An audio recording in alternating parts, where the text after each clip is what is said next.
Dallas-Fort Worth. This is North Texas in Focus.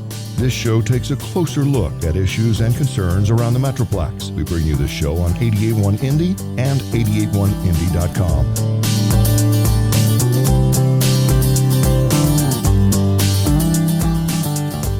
Hi, I'm Matthew Reyna. This is North Texas in Focus. My guest on the program today is Jay Kleberg, who is the Democratic nominee for Texas Land Commissioner. The Land Commissioner is an important, if not widely known, position that plays a vital role in governing Texas. The Land Commissioner heads the Texas General Land Office, which manages disaster relief funds, oversees the Alamo, and helps fund public education in Texas through the Permanent School Fund. Kleberg is a conservationist and land management professional who served as the former Associate Director of the Texas Parks and Wildlife Foundation. He is running on a platform of promoting responsible land management, protecting coastal communities from climate change, and being a better distributor of state disaster relief funds than the current Republican leadership. With the incumbent Land Commissioner George P. Bush stepping down at the end of his term, Kleberg's opponent is Republican State Senator Don Buckingham. While we don't have Senator Buckingham on the show today, I will go over some of her political positions at the conclusion of this interview. Although Democrats haven't won statewide in Texas since 1995, Kleberg, who says that he's logged more than 70,000 miles of driving time since the campaign started, believes that him and his fellow Democrats at the top of the ticket will shock the political prediction makers on Election Day. The role of Land Commissioner may be the most important job you've never heard of, as the Texas Gulf Coast continues to be impacted by the effects of climate change, and as the Alamo Restoration Project trudges along towards completion, with at least one city's downtown economy hanging in the balance, it's likely that the next commissioner will have a more public role than previous commissioners. I spoke to Kleberg on Wednesday morning, and we discussed the closing days of the campaign, how he'll help carry out the Alamo Master Plan if elected, and if he really believes that Democrats are going to win. I started our conversation by asking Kleberg to assess the tenure of his would-be predecessor, George P. Bush. I don't think that he's done a very good job, and I'll tell you why. You look at the $8.4 billion that was meant for federal natural disaster relief in Texas. That goes back to Hurricane Dolly, which was more than 10 years ago, and a community like Houston that has yet to receive federal funding for the repair of Hurricane Harvey or to prepare for the next storm. And Houston has yet to receive any of that money now after the 5-year anniversary of Hurricane Harvey. So as far as preparing Texans for the next natural disaster or hundreds of thousands of people from a storm that was one of the most disastrous in our nation's history, definitely a failing grade on that. And if you look at the Veterans Land Board is part of the General Land Office. It helps provide low interest loans to veterans. Texas has 1.5 million veterans, and we've got 4 Texas veteran cemeteries, 9 veterans homes.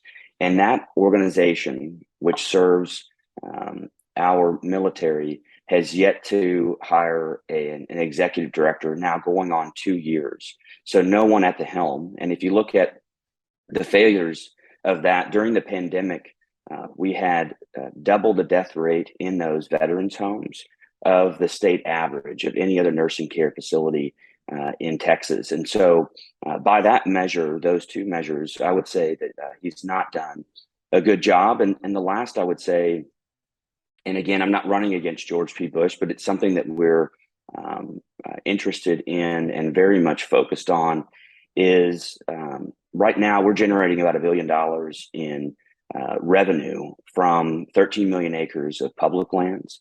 And of that 1.1 billion, the large majority, 99% of that revenue comes from oil and gas royalties, which is necessary. It's the oil and gas industry is the backbone of the Texas economy, but we failed to diversify. We only generate about $300,000 a year from wind and solar leases on that 13 million acres. So I think there's a lot that we could be doing to diversify how we generate that revenue. And what are you seeing on the ground that makes you think you have a real shot of winning this race?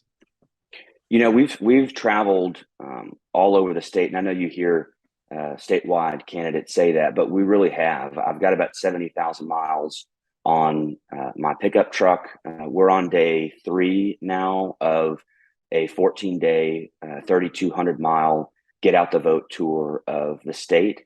We had a 10-stop dance hall tour of Texas, where we went all over the state, and not just to the mostly Democratic strongholds. We were in Longview, we were in Tyler, we were in Amarillo, and what we're hearing from people, and not just hearing in those crowds, we had anywhere between 25% to 100% of the those who were showing up who were self-identifying as more conservative. That once we had a conversation with them, they were supportive of this candidacy because they're looking for competency. They're looking for leadership with integrity. And that's easy enough for me to say, but I think you're also seeing that in the tightening polls at the governor's race. And we're seeing it on the ground. And it's not just me, it's a lot of the other Democratic statewide candidates that are having these same conversations. And I think you probably can imagine why that is now, with what happened in Uvalde, with the Dobbs decision, that I think you're having people rethink who traditionally have been more conservative, the kind of leadership that we have in this state that really is only beholden to and speaking to and enacting policy based on about 3% of the state. It's that Republican primary voter. And I think that they're realizing that the policies that come out of that kind of single-mindedness aren't positive for the rest of Texas. So we're seeing it somewhat in the polls, we're seeing it somewhat on the ground. And the last thing that I would say is we have about a fifth of our contributions are coming from traditionally conservative donors. They're coming over and saying, I want new leadership in the state. Charles Butt from HEB, who's traditionally more conservative, has endorsed us and contributed to the campaign.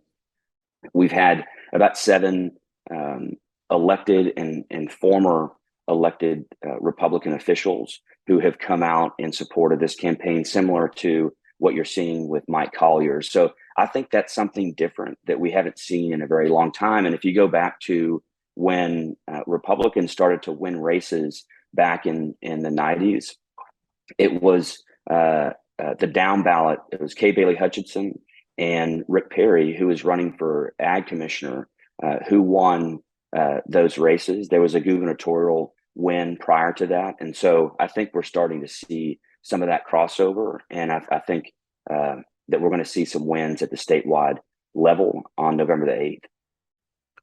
Well, if you were to win, one of the most important jobs you'd have as land commissioner is overseeing the Alamo restoration. And I would say for parts of that process, the land office and the city of San Antonio have worked well together. Then for other parts of the process, it's appeared that the city's vision has kind of taken a backseat to make another spot at the table for people like the lieutenant governor's office. So I wonder, with nobody being more interested in a successful Alamo than the people of San Antonio, particularly those who live and work downtown in the tourism, hospitality industry, how will you make sure that San Antonio has an equal and fair role at the table if there's any amendments or alterations to the current Alamo plan? I would make sure and be a strong voice for the community, as you said, that has stood up in the last few years and said, we want to be not only a part of this process, but we want to drive it. And you can see that through the organizational structure that's been developed in the Alamo Management Committee, where you have the General Land Office, you have the city, you have the county, you have the Texas Historical Commission, and you have the Alamo Advisor Committee that has a number of representatives from the community. And if you look at that plan right now, You've got the Alamo Trust that is acting as the kind of the manager and the museum, if you will, operator. You've got a new archives. You have space for students and large school groups to congregate finally. You have a museum. You have a visitor center that are across the street in the Crockett and the Woolworths building. And what really caused a dust up over the last few years was the issue of the cenotaph, and whether or not that cenotaph, which stands if you're at the gates of the church looking out onto the street, it's to your right, and there was an issue about moving that cenotaph or not. That has been settled, and on top of that, the General Land Office initially was given about $300 million for the planning of the redesign and renovation of the plaza. That has dwindled over the last few years, and I think it's in the $100 million range. Now, the Alamo Trust is planning on being self-funded, self-sufficient, if you will, through the revenue that's generated in that area. And so I think that over time you'll see the community, as you said, really be able to take the reins there and be a real voice for the Alamo Plaza. And when you talk about that controversy about moving the cenotaph, I remember because I've lived near the Alamo before. I remember when that was going on. There were days where there were like militia type, borderline January 6th, Charlottesville types that were hanging out outside the cenotaph, guarding it, so to speak. So I wonder, if there's a time where people of that ilk find something else wrong with the master plan. Maybe they don't want Ripley's Haunted Adventure moved or whatever it is. Will you be able to stand up to those folks and some of their well-funded allies? Unequivocally, yes, absolutely. I think that the community has done a really good job. And if you look at the plans that have been developed by that Alamo Management Committee, by the Alamo Trust that has stood up, and really, to your point, the community, I think, locking arms and saying that this is what we want for the Alamo Plaza, and I want to be a partner in that, and am certainly willing to step up and fight for that. So the nature of running for a role like land commissioner is that, there's thousands of people that'll probably pull the lever for you that might not necessarily know who you are. And I wonder with, running with somebody who's such a star like Beto O'Rourke at the top of the ticket, and, maybe people that vote for him don't necessarily know who you are. I wonder if you think that's helps or hurts you win in November. I think certainly for all of the statewides, having people turn out and actually vote in a state that normally doesn't vote in numbers, I think that's a positive thing. And to raise awareness for participating in our democracy and having someone, and frankly, a group of candidates, even if not all of us are raising $80 million, that are out actually working to earn people's votes and educate them about the offices that we're running for. I think that's a real positive.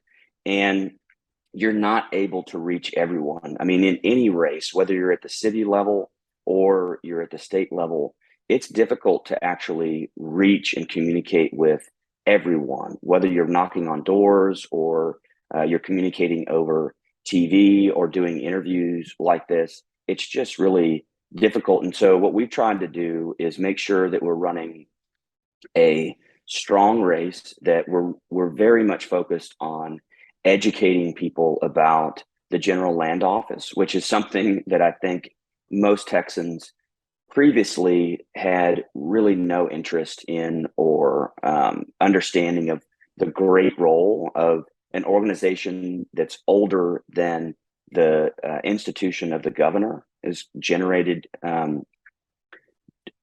billions of dollars for public education over the years at a time when we rank 44th in per pupil spending nationally. And the veterans programs, the natural disaster recovery efforts that we see through this agency. So to go back to your initial question, I do see it as a positive to have a slate that includes a gubernatorial candidate who's willing to work hard to earn everyone's votes and make them aware of the fact that we've got an election right now. And what we're trying to do is also make sure that we generate enough awareness for this office and build a coalition of those who've been impacted by storms and they haven't received relief from the general land office, from veterans who have not received the benefits or even aware of things like the toxic exposure registry in the state of Texas, that they're aware of my opponent who has profited off the backs of veterans and has really not done a thing to earn Texans' votes and is divisive, is endorsed by Trump and Cruz. And so we're fighting for this, and we want to earn this because we do think that it can truly be a force of good, that it doesn't need to be mired in politics. And so I think all of that's positive. And as you try to reach these voters and educate them about the land office, especially as we enter crunch time, just break it down for us. What do these next 13 days actually look like for you on the campaign trail? Yeah, we're on the road. So we started in Brownsville and Edinburgh and Harlingen on Monday, and then we traveled to Corpus, and then made our way to Houston, which is where I am now. We're going to go to Beaumont.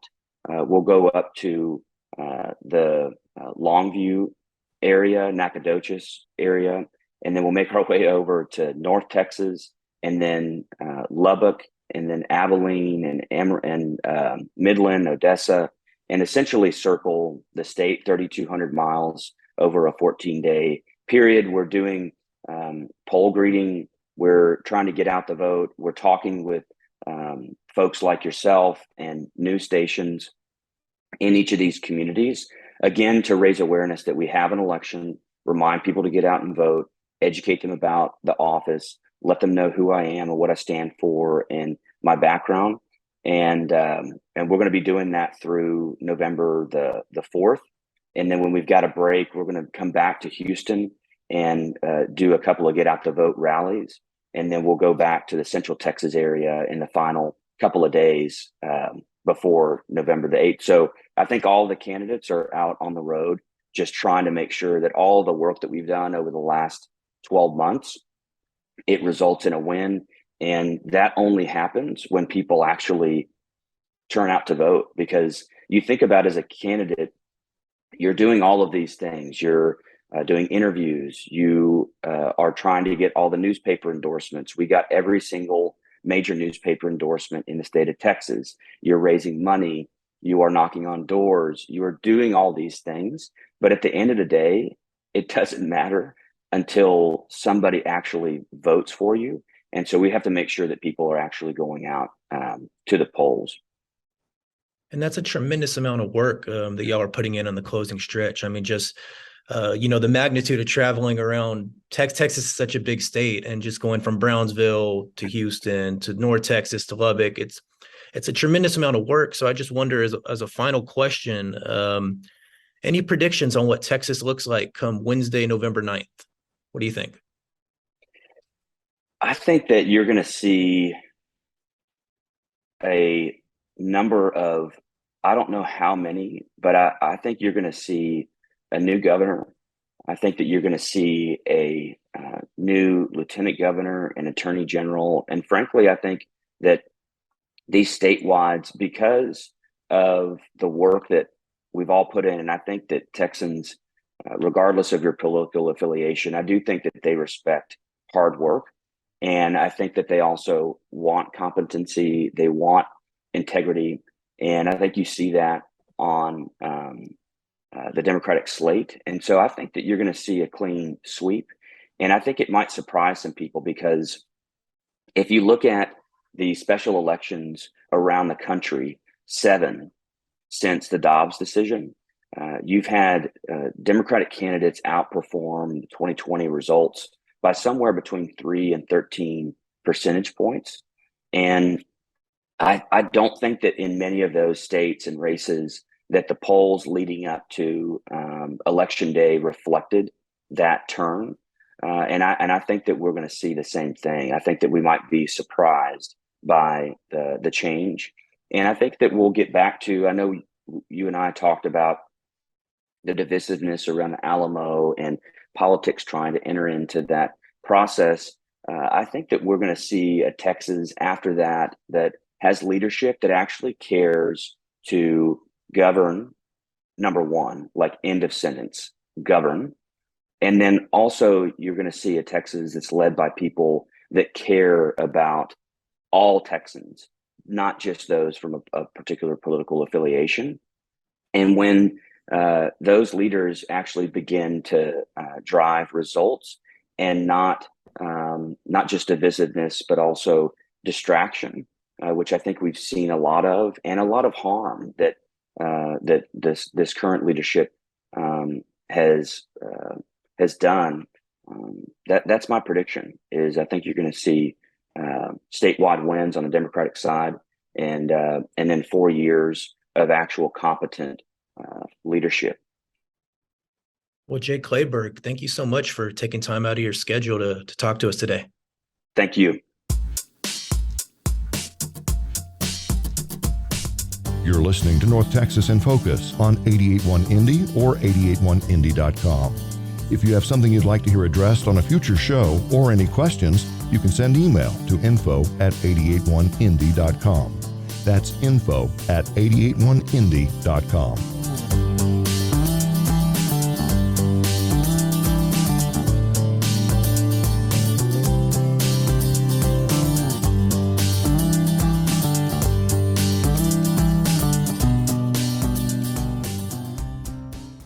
Thank you to our guest, Jay Kleberg, for joining the program. Kleberg is running for Texas Land Commissioner. We don't have his opponent, Republican State Senator Dawn Buckingham, on the program today, but I would like to share at least some of her stated goals. On her campaign website, she lists fighting inflation, unleashing Texas energy, protecting public education through the Permanent School Fund, and securing the border as her top priorities if elected. Senator Buckingham is currently serving her second term in the Texas Senate, representing Senate District 24, after first being elected in 2016. She believes the best approach to government is, quote, less is more. Once again, I would like to thank my guest, Jay Kleberg, for his time and insight, and I would like to thank Mary with the Kleberg campaign for setting up the interview. If you haven't already voted, early voting is ongoing. Check your county elections website for where to cast your ballot. Election Day is Tuesday, November 8th. That's it for today's program. For KNTU's North Texas in Focus, I'm Matthew Reyna.